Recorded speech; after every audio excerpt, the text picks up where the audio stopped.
Alright guys, today we are going to do a video a little bit geared toward maybe if you're visiting New York or a tourist, or if you just are looking for something interesting to do in New York and you live here and you don't spend the time in the park very much.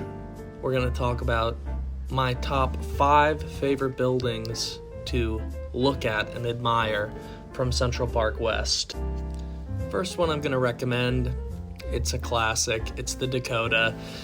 Probably most famous for the fact that John Lennon lived here and actually got shot on the sidewalk outside of the building, but it's gorgeous, it's beautiful, it really reinvigorated and started glamorous apartment living in New York City. It was one of the first buildings of real big significance that brought the cultural momentum over to the West Side. The reason it's called the Dakota is because people were making fun of the developers back when they were building it, saying, "What are you doing building that building all the way out there in the Dakotas?" And they ran with it and basically were like, okay, you're gonna make fun of us, we'll take it, we'll run with it. So that's a classic. You gotta see the Dakota if you're walking on Central Park West. Also be sure to check out the gate right over there. It's just very old school feel. You have the security, the guards that are manning it. You have the old lamp. It's just incredibly classic. The next one, not too far up from the Dakota, is the San Remo. The San Remo, most people have probably seen this building and know it, especially if you live in New York or you've seen it in movies. Very iconic. Really, the preeminent architect, I think, of Central Park West is Emery Roth. Just beautiful, architecturally stunning. Lots of celebrities have lived in the building over the years, and just something that totally, again, when it was built, this was new. This whole 2-tower concept coming out of a base, this was revolutionary in the time. And these units still are very cool to look at. If you go online, poke around on Street Easy and take a look at old units that have sold, I always enjoy seeing them, especially units as you get toward the top of each tower. The views are unbelievable. Since we're talking about the San Remo, you're probably thinking, why are you showing me the San Remo again? I'm not showing you the San Remo again. I'm showing you the El Dorado, same architectural firm, basically doing a sister building of the San Remo. Really amazing, beautiful. This is more north on Central Park West.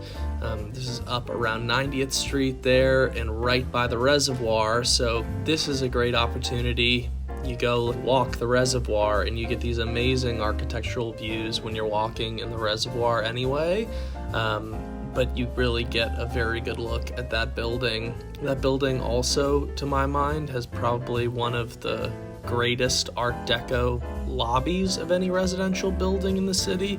They have an incredible mural in there that you can get pictures of online that is stunning. Now also, surprise, surprise, another Emery Roth banger, the Beresford. The Beresford is another one of these buildings that has a very storied history of people living there still to this day. My favorite fact about the Beresford is that all of these turrets on the top there, they all are huge individual kind of grand salon style rooms that belong to different units.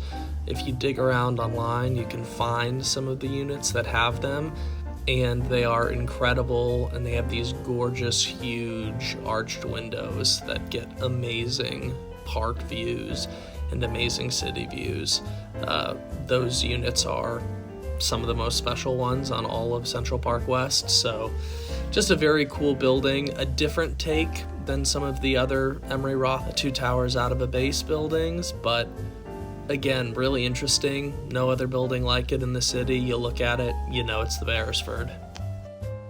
And the final building on the list, 15 Central Park West. This is one of the great icons of recent history in the city. This building, along with probably 220 Central Park South and 740 Park Avenue, are three of the buildings in the city that are arguably the most prestigious to live in. This building might look like it's older, but it actually was built just under 20 years ago by Robert A.M. Stern and developed by Zeckendorf. Incredible building. So many people have lived and still live there. Security is incredibly tight as a result. There's a fascinating book about this if you want to learn more about the actual development of it and more on who specifically has lived there and lives there. It's called House of Outrageous Fortune. It is a wonderful book.